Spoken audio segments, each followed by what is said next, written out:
Lucas capítulo 6. Jesus é Senhor do sábado. Encontrar também essa passagem em Mateus capítulo 12, do versículo 1 ao 14, Marcos capítulo 2, do versículo 23 ao 28.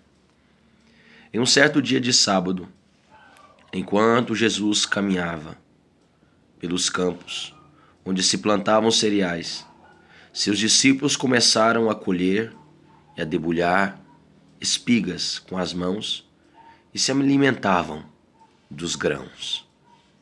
Nota de rodapé 1. Jesus e seus discípulos estavam em jornada de ministério, passando por uma plantação de cereais, como era permitido pela lei. Deuteronômio capítulo 23, versículo 25. Colheram algumas espigas para delas se alimentarem. Mas as autoridades judaicas os censuraram por estarem agindo assim durante o Shabat, sábado judaico, que significava no hebraico original tempo de paz, misericórdia, adoração ao Criador, gozo espiritual e descanso. Jesus então vai lhes explicar que perante a lei, atos de misericórdia como este e os que se seguirão não apenas são permitidos, mas obrigatórios e prioritários sobre qualquer outra lei. João 7, 23 ao 24, Marcos 2, 14.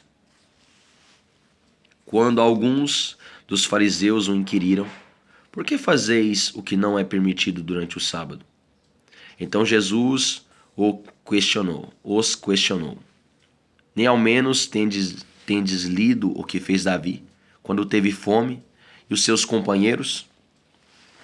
Pois ele entrou na casa de Deus e, tomando os pães da presença, da preposição, alimentou-se do que apenas aos sacerdotes era permitido comer, e entregou-o de igual modo aos seus amigos.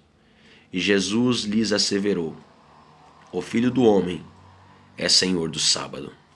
Nota de rodapé 2.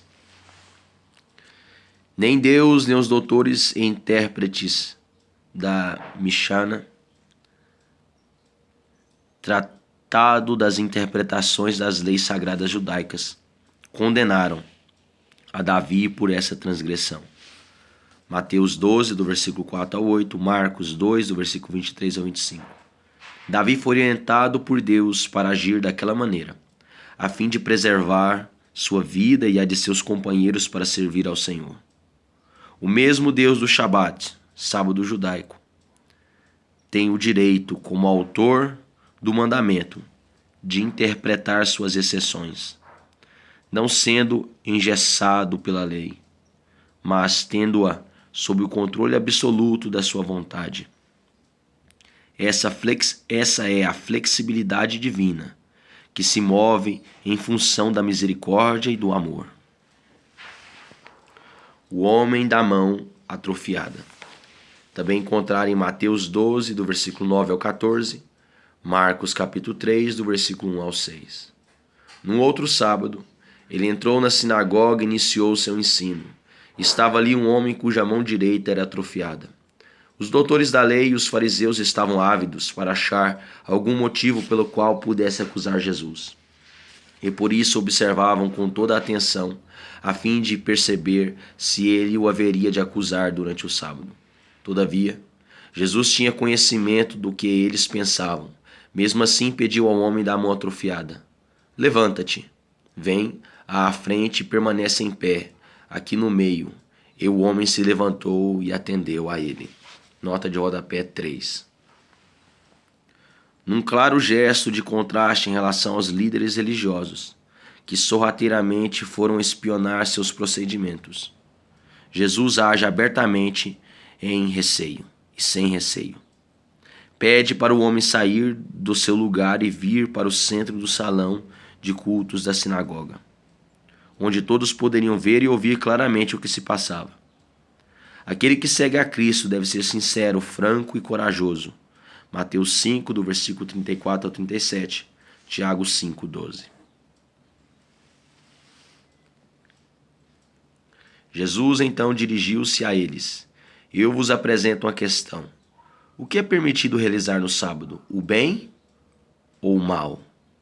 Salvar uma vida ou destruí-la?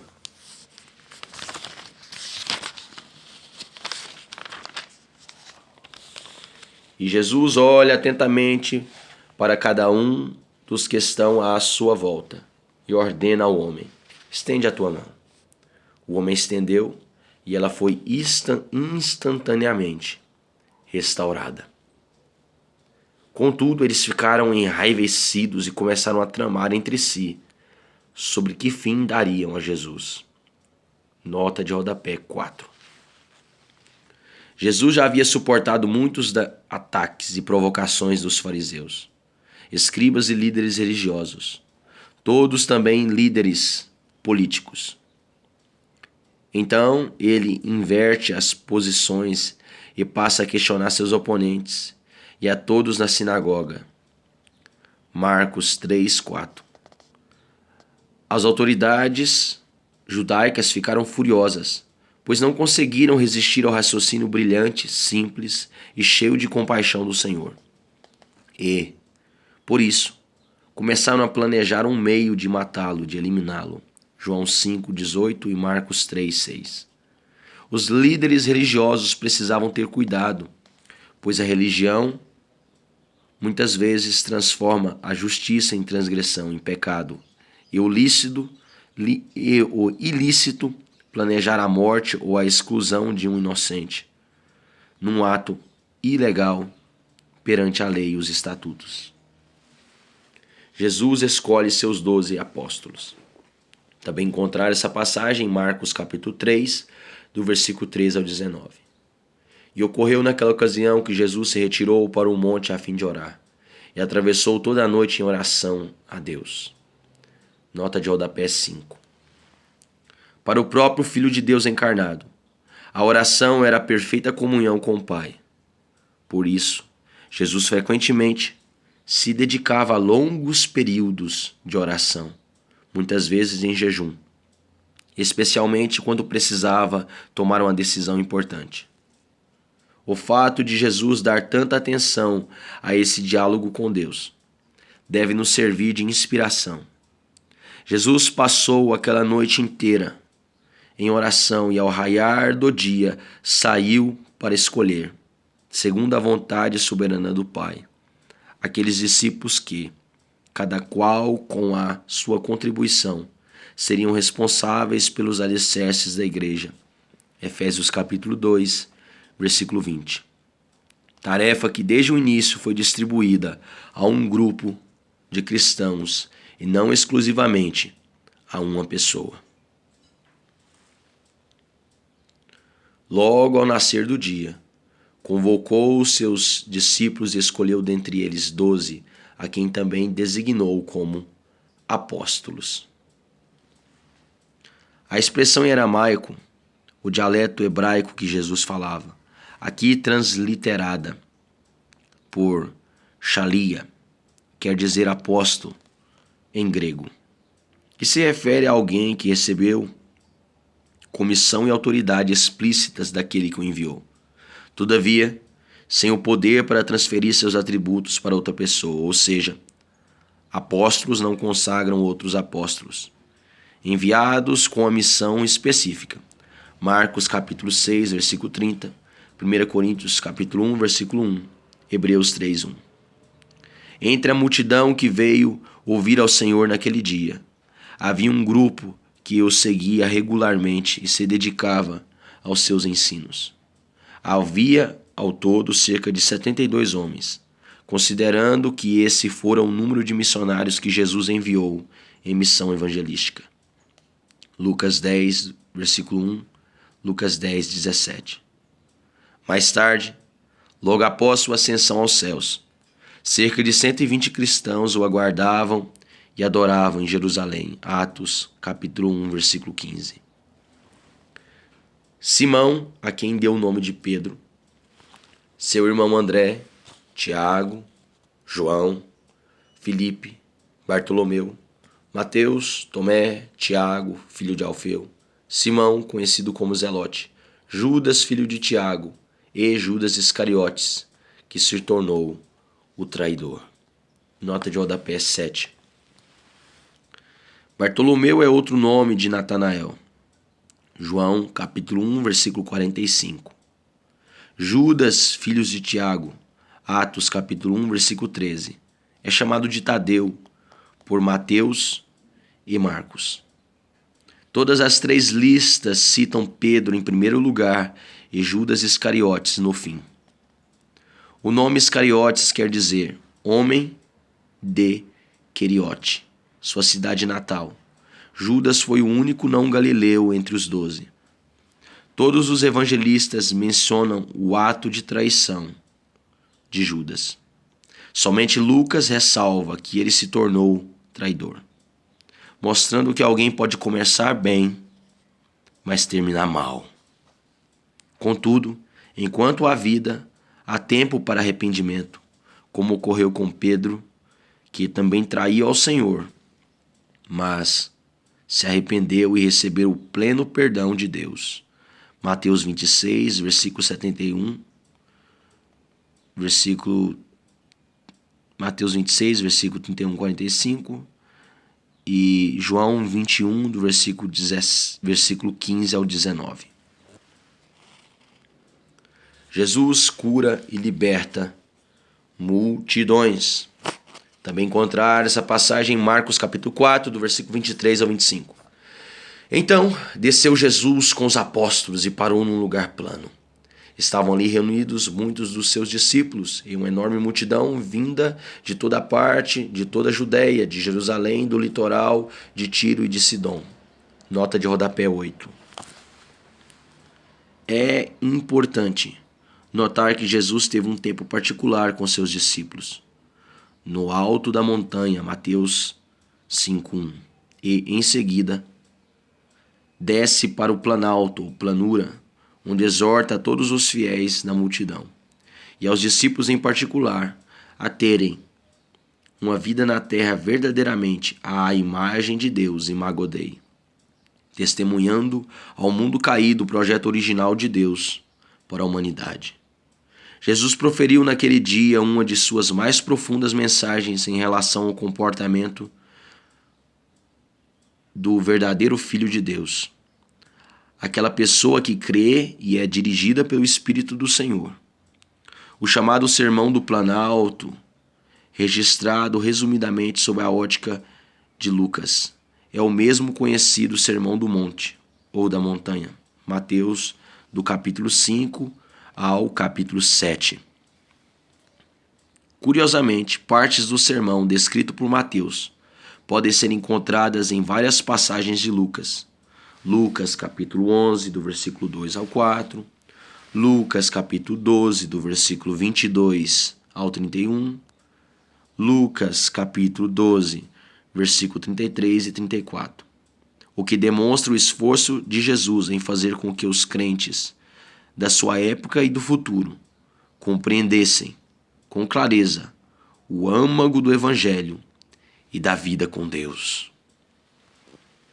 Pessoas que vieram para serem ensinadas por ele e curadas de suas doenças. Aqueles que eram atormentados por espíritos imundos, impuros, foram curados. E cada pessoa da multidão procurava tocar nele, pois dele emanava poder que curava a todos, pois dele saía poder. As bem-aventuranças. Também encontrar em Mateus capítulo 5, do versículo 1 ao 12. Então, dirigindo o olhar para os seus discípulos, Jesus lhes declarou. Nota de rodapé 9. As beatitudes, bem-aventuranças, ou ainda bênçãos de felicidade, não se restringem à pobreza material, versículo 20, e à fome física, versículo 21. A narrativa de Mateus revela que Jesus referiu-se à pobreza em espírito, Mateus 5, 3, e à fome de justiça, Mateus 5, 6. A arrogância e a utilização de quaisquer meios para se atingir um fim almejado parecem ser características demoníacas incorporadas pela humanidade desde a queda. Gênesis capítulo 3. Nos versículos seguintes, Jesus apresenta o verdadeiro mapa da felicidade. A humildade que troca os bens deste mundo pela herança incorruptível de Cristo. Filipenses capítulo 3, versículos 7 e 8. 1 Pedro 1, versículo 3 a 9.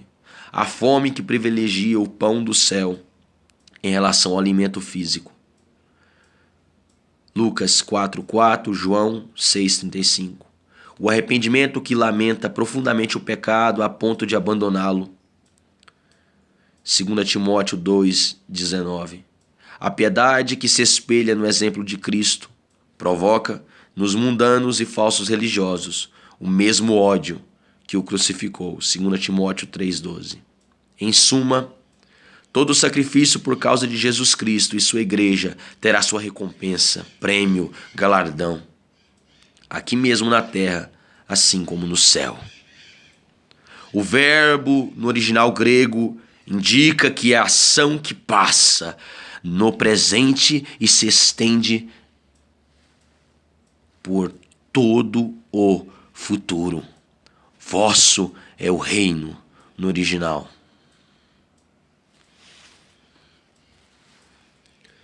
Bem-aventurados vós, os pobres, porquanto a vós pertence o reino de Deus.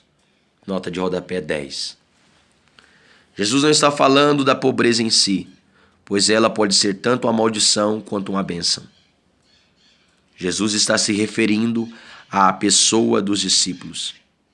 Devem ser mesmo pobres, humildes, conscientes de que não têm recursos e que dependem de Deus para realizar absolutamente tudo. Esse é o sentido do Antigo Testamento, esse é o sentido que o Antigo Testamento dá a esta expressão, muitas vezes equivalente a piedosos, godliness. Salmo 40, versículo 17. Salmo 72, versículo 2 e 4. Mateus ressalta o significado de pobres de ou em espírito. Os arrogantes, aqueles que se acham ricos e, portanto, confiam sua estabilidade aos recursos financeiros e materiais que possuem, desenvolvem frequentemente uma autoestima além do normal. Complexo de superioridade, menosprezando e usando as pessoas das quais se aproximam. Como se habituam a comprar e conseguir tudo o que desejam, não conseguem receber a graça do reino, da qual os pobres e humildes tomam posse com grande alegria e louvor a Deus. Bem-aventurados vós, que agora tendes fome, porque sereis saciados. Bem-aventurado vós, que neste momento estáis chorando, pois haveis de sorrir. Bem-aventurados sois, quando as pessoas vos odiarem, vos expulsarem do convívio delas, vos insultarem, excluírem vosso nome, julgando-o execrável, por causa do Filho do Homem. Regozijai-vos nesse dia e saltai de alegria, porquanto imensa é a vossa recompensa no céu. Pois, desta mesma maneira, os seus antepassados agiram contra os profetas. Nota de rodapé 11. Nesta passagem, Jesus não está ensinando sobre a questão do sofrimento universal, mas refere-se a um tipo de sofrimento específico, por causa do Filho do Homem. Ou seja, o preço da humilhação, perdas e dor que o discípulo de Cristo paga por desejar viver uma vida digna do Senhor. No mundo comandado pelas forças de Satanás, que influencia o sistema geral de valores e a moda, o estilo de vida, de todos os povos e culturas do planeta. Contudo, aqueles que sofrem por esse motivo devem muito se alegrar, pois já estão considerados por Deus como Bem-aventurados no original grego, benditos, felizes, pois foram escolhidos, assim como os profetas do Antigo Testamento, para testemunho vivo da ignorância e da perdição humana, em contraste com o amor e a sabedoria de Deus. Os pesares de Jesus. Porém, ai de vós, os ricos, pois já ganharam toda a vossa consolação. Ai de vós, que viveis agora em fartura, porque vireis a passar fome. Ai de vós que agora rides, pois haveis de muito lamentar e prantear. Nota de rodapé 12. Somente Lucas cita os ais de Jesus em relação à rebeldia instalada nas almas dos seres humanos, inclusive dos religiosos.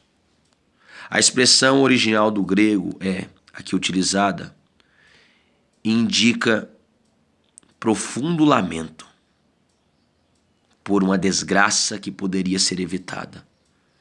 Jesus se refere aos ricos, pessoas presunçosas e arrogantes que depositam sua fé nos bens materiais, nos bens financeiros e materiais, que são capazes de conquistar a qualquer preço. E lhes garante que já receberam toda a recompensa que merecem. Jesus usa um verbo frequentemente empregado em sua época, em recibos de pagamento, significando integralmente pago. Quando tudo quanto uma pessoa tem é a sua riqueza mundana, estamos diante de um ser humano muito pobre mesmo. Jamais devemos confundir conforto material com bem-aventurança, felicidade. Ai de vós, quando todos vos louvarem, porquanto foi assim também que agiram os vossos antepassados com os falsos profetas. Jesus ensina a amar aos inimigos. Também encontrar em Mateus capítulo 5, do versículo 38 ao 48. Contudo, tenho a declarar a vós outros, que me estáis ouvindo: amai os vossos inimigos, fazei o bem aos que vos odeiam. Abençoai aos que vos amaldiçoam, orai pelos que vos acusam falsamente. Nota de rodapé 13. O principal objetivo de Jesus, especialmente nesse sermão, é conscientizar seus discípulos de que eles são filhos do amor e devem ter amor incondicional. Essa é a essência de Deus e do homem. Todavia, a alma dos seres humanos está ferida de morte desde a queda. Gênesis 3. E tornou-se arrogante, revoltada contra Deus, egoísta, ímpia, amargurada, insegura e desesperada. Quando o Espírito Santo é recebido em nossos corações, uma transformação radical se inicia, a conversão. O homem sai de si mesmo e, neste sentido, da influência escravizadora de Satanás, volta à comunhão, à amizade com o Pai, de onde jamais deveria ter saído, e ganha paz, liberdade, poder, verdadeira compreensão do que é amar e ser amado, e a vida eterna, por herança com todos os seus tesouros. Em grego, havia várias palavras para amor. Jesus não está pedindo que sintamos estorge, afeição natural, nem filia, amor, amizade, nem muito menos eros, amor romântico, erótico e sensual. A expressão usada por Jesus foi agape, que significa o amor, perdão, misericórdia, graça, compreensão, paciência, sacrifício. O amor que Deus tem pela humanidade que Jesus demonstra diante dos seus oponentes, carrascos e executores. Um amor justo, mas compassivo. Pela humanidade que Jesus demonstrou por seus oponentes, carrascos e executores. Um amor justo, mas compassivo. que não é atraído pelo mérito da pessoa amada, mas sim pelo fato de que o cristão recebe poder para ser uma pessoa amorosa e misericordiosa e, portanto, pode suportar e perdoar os demais seres humanos e suas ofensas. Mateus mostra que as pessoas têm disposição natural para amar seu amigo e odiar seu inimigo. Mateus 5:43. Não é de admirar tantas guerras, terrorismos e violência assolando o mundo em nosso século, assim como o foi na antiguidade. Jesus, entretanto, vai além, para o cerne da vontade de Deus, e revela que seu discípulo não pode ser seletivo quanto ao amor ágape, mas deve amar, inclusive, o seu mais odioso e repugnante inimigo. E não basta refrear os atos hostis ou vingativos. É preciso fazer o bem aos que vos odeiam. Não, é difícil imaginar a expressão do rosto daqueles discípulos, judeus nacionalistas e guerreiros, ao ouvir seu mestre dizendo que deveriam ser pacíficos e cordiais com o dominador romano. E Jesus ainda acrescenta: abençoem os que os amaldiçoam e orem, só orem, por aqueles que falam mal a seu respeito, espalhando mentiras e calúnias.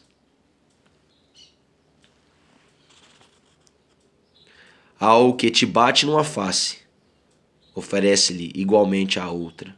E, ao que tirar a tua capa, não impeças de tirar-te também a túnica. Nota de rodapé 14. A expressão grega original transliterada siagon, aqui em várias versões traduzidas por face, mas propriamente se refere ao queixo. Porquanto, Jesus está falando de levar um soco no lado do queixo. A reação natural diante de um ataque como esse é ferir o agressor da mesma maneira, aliás, como era previsto pela lei. Êxodo, capítulo 21, do versículo 12 ao 35. Jesus está se referindo à atitude, ou seja, ao sermos decepcionados, traídos ou mesmo agredidos. Não devemos guardar amargura contra a humanidade e generalizar uma prevenção odiosa contra todas as pessoas, mas sim abrir-nos para novos relacionamentos, dar a outra face, mudar de lado. Contudo, oferecer literalmente o rosto para o outro golpe nem sempre será a melhor maneira de cumprir esse mandamento. Afinal, o próprio Senhor nos deu um exemplo ao ser golpeado no rosto, em João capítulo 18, do versículo 22 a 23. Quanto à capa em grego, aqui utilizado, que era a roupa externa usual, e a túnica, em grego chiton, normalmente a veste interna, eles representam alguns de nossos mais importantes e necessários bens materiais. No entanto, Jesus nos ensina que seremos felizes, benditos, quando o amor ágape nos controlar, a ponto de não reagirmos com ódio ou qualquer tipo de retaliação, quando alguém, por qualquer motivo, nos privar ou roubar qualquer de nossos pertences, ainda que mais caros. Esse é um ótimo conselho diante do crescente número de furtos e assaltos em nossos dias. Dá sempre a todo aquele que te pede. E, se alguém levar o que te pertence, não lhe exijas que o devolva. Como quereis que as pessoas vos tratem, assim fazei a elas da mesma maneira. Pois se amais os que vos amam, que galardão pode haver nisso? Portanto, até mesmo os ímpios amam aqueles que os amam. E se fizerdes o bem aos que vos fazem o bem, qual é o vosso mérito? Até os infiéis agem desse mesmo modo. E ainda, se emprestai àqueles de quem esperais receber de volta, qual é a vossa recompensa? Também os incrédulos emprestam aos incrédulos a fim de receberem seu retorno desejado. Nota de rodapé 15. Mais uma vez é importante observar o espírito do ensino de Jesus e não querer ser mais real do que o rei, literalizando as figuras de linguagem do mestre. Se os cristãos tivessem que agir com total literalidade neste caso, haveria uma classe de santos indigentes perambulando pelas cidades do mundo inteiro e outra classe de incrédulos e prósperos ladrões. O que Jesus está enfatizando é que seu discípulo, por amor, jamais deve perder o sentido de colaboração, ajuda e graça. O cristão deve estar sempre pronto a dar e contribuir com todas as suas posses se for necessário. Entretanto, esse não é um ato meramente automático e sem reflexão, pois em muitos casos, dar não seria a melhor forma de amar. Dar tudo o que você tem, em muitos casos, não é a melhor forma de amar uma pessoa. O verdadeiro amor, aquele que se preocupa com a real felicidade de outra pessoa, deve ser o juiz que decidirá se devemos dar ou reter em cada uma das situações da vida, e não a estima que temos por nossos bens. O verbo dar, no grego original, está num tempo contínuo, o que reforça a ideia de que este não é um ato ou impulso de generosidade ocasional, mas sim uma atitude habitual, um estilo de vida. Jesus resume com sua regra de ouro: faça aos outros o que gostaria que as pessoas lhe fizessem. Esse é um princípio judaico, ensinado desde muito antes do nascimento de Cristo. Entretanto, sempre fora pregado pelos sábios em sua forma negativa. O que é odioso a ti, não faz ao teu próximo. Isso é a Torá inteira. O restante é comentário disto. Hillel em Shabat 31a. Jesus foi o primeiro a dar um sentido totalmente positivo a este ensino áureo. Não basta ao discípulo evitar atos que não gostaria que alguém praticasse contra ele. Os cristãos devem ser proativos na prática do bem. Jesus ilustra sua exortação para que os cristãos sejam mais humanos, refletissem mais a imago Dei, imagem de Deus, do que os pagãos. Pois até mesmo pessoas que não professam qualquer religiosidade ou fé em Deus praticam certas virtudes. Amam aos que as amam, retribuem o bem que lhes é feito e emprestam, especialmente se podem ter certeza de recebê-los de volta. O verbo original usado nesse trecho indica emprestar sob juros. Se os cristãos assim procederem, não estarão fazendo mais do que o mundo já faz.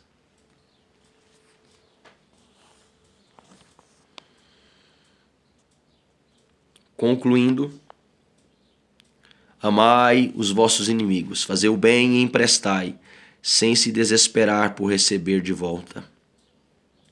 Então, sendo assim, grande será o vosso prêmio, e sereis filhos do Altíssimo, porquanto ele é bondoso até mesmo para com os ingratos e ímpios.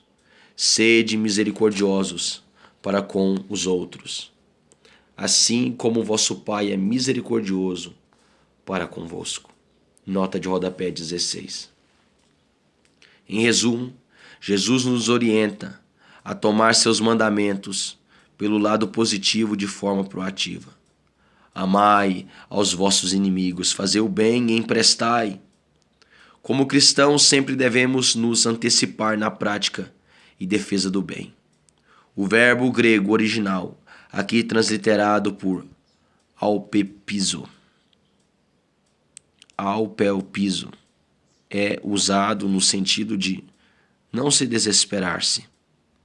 E não é significado de sem esperar nenhuma paga, como aparece em várias versões bíblicas. Os cristãos devem prestar de forma justa, como um ato de louvor e serviço a Deus e ao próximo, sem nunca se desesperarem por nada e por ninguém. O Senhor nos conclama a nunca servir, tendo em vista uma recompensa, ainda que seja uma questão, ainda que seja um galardão no céu, pois se assim agirmos, estaremos simplesmente trocando o egoísmo e a vaidade material pelo espiritual.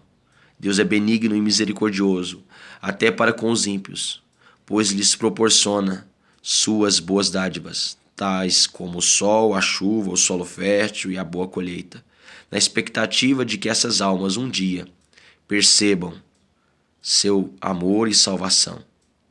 O sonho de Deus é que todos os filhos fossem como Jesus é em relação a seu Pai. A perfeição de Deus deve ser nosso grande exemplo de vida. Mateus 5, versículo 9 e versículo 48. Não cabe ao discípulo julgar o próximo.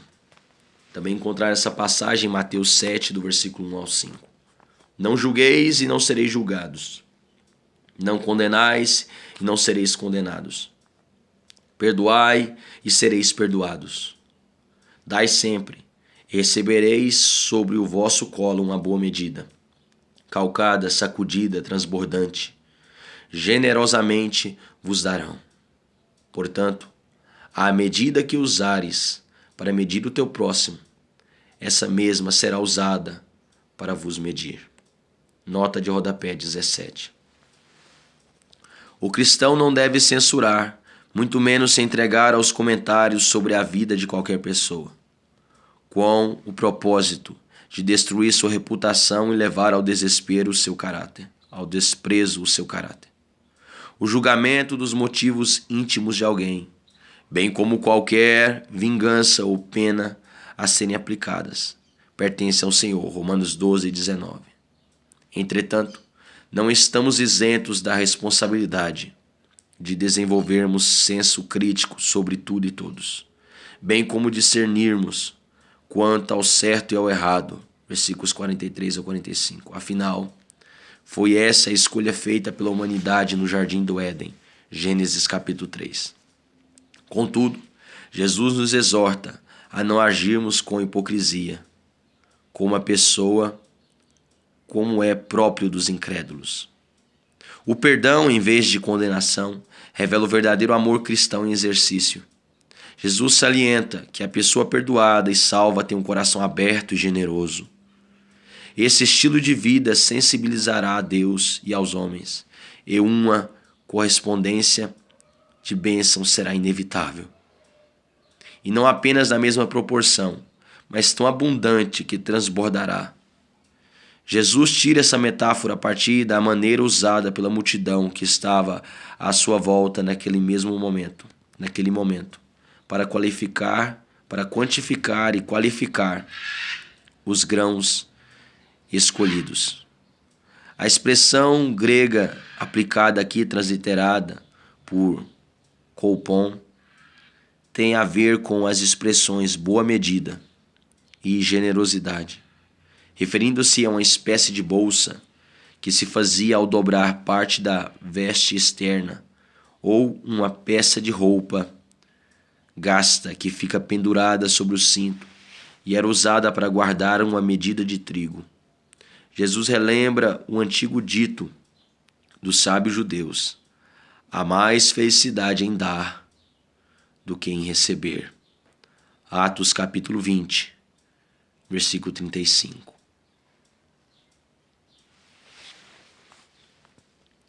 Parábola do cego que conduz outro cego. Então Jesus lhes propôs também uma parábola. É possível um cego guiar outro cego? Não acontecerá que ambos venham a cair em algum buraco? Nota de rodapé 18.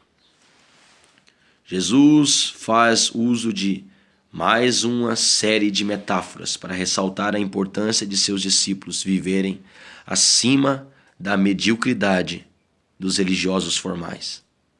Este trecho adverte a todos nós sobre o perigo de condenarmos alguém, esquecendo-nos de que também somos réus de crimes semelhantes. Entretanto, a advertência maior é em relação aos líderes espirituais, Tiago 3:1.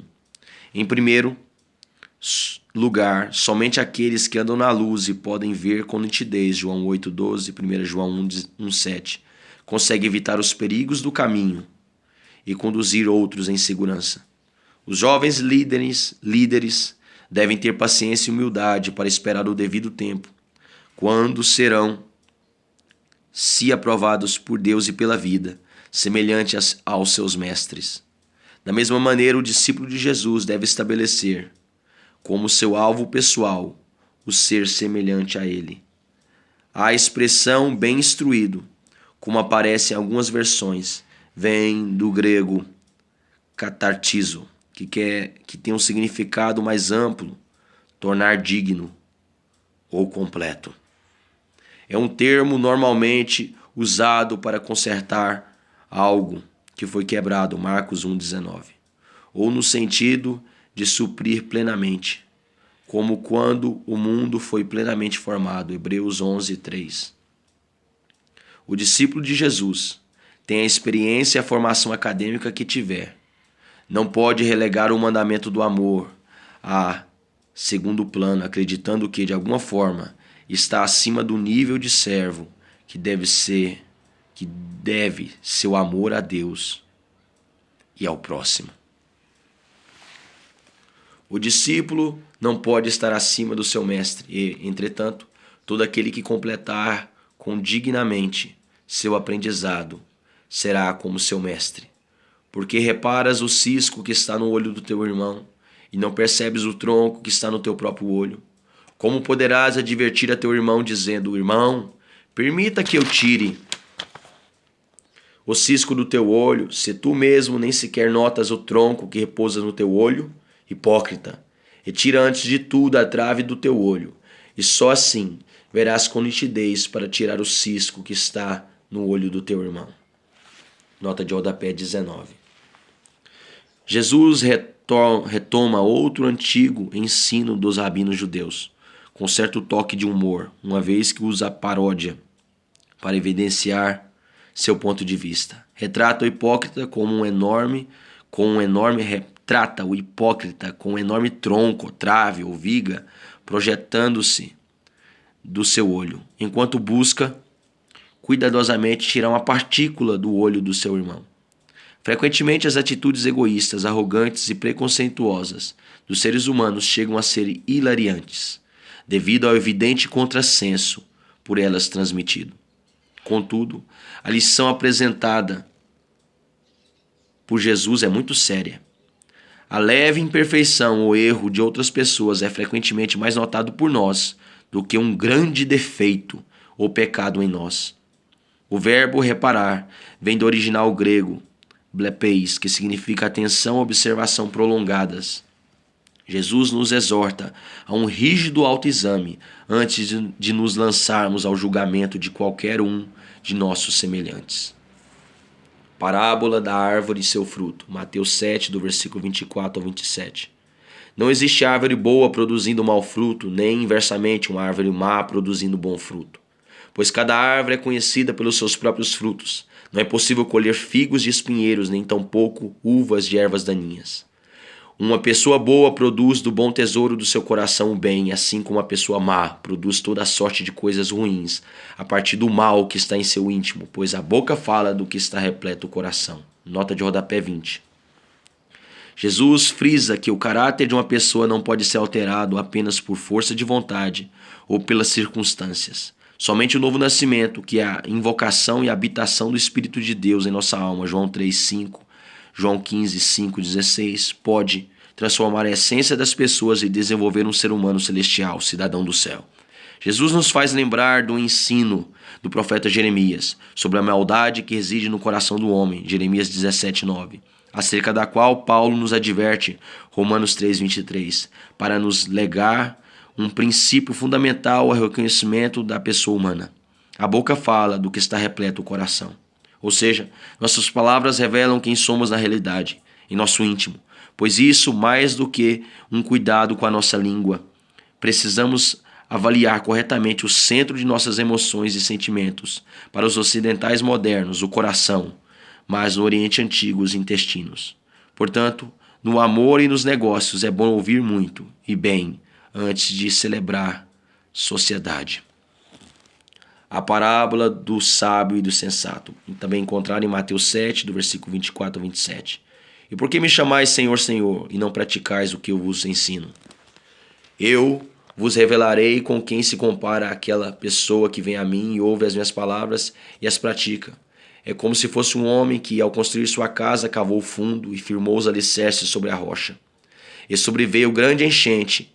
O rio transbordou e as muitas águas avançaram sobre aquela casa, mas a casa não se abalou, por ter sido solidamente edificada. Entretanto, aquele que ouve as minhas palavras e não as pratica é como um homem que construiu sua casa sobre a terra, sem alicerces, no momento em que as muitas águas chocaram-se contra ela, e a casa caiu e a sua destruição foi total. Nota de rodapé 21. Alguns discípulos já mostravam sinais de falsidade e deslealdade, pois chamaram formalmente de Senhor em grego, Kyrios, que significa mestre, a quem se deve seguir com lealdade absoluta, mas não praticavam o que ele lhes ensinava. É possível que Jesus tenha repetido esse sermão em outra ocasião, porém com o mesmo sentido, pois em Mateus a diferença entre os dois homens na parábola é que escolheram terrenos diferentes para construir. Mateus 7, versículo 24 ao 27. E aqui diferem quanto à maneira de edificar sobre os terrenos. Embora Jesus esteja advertindo que um bom alicerce é vital nas horas de provação e dificuldades proporcionais pela vida, seu principal objetivo é alertar para o teste supremo no juízo final, quando somente sobreviverão aqueles que estiverem firmados na rocha, que é o Filho de Deus. 1 Coríntios 3, versículo 11.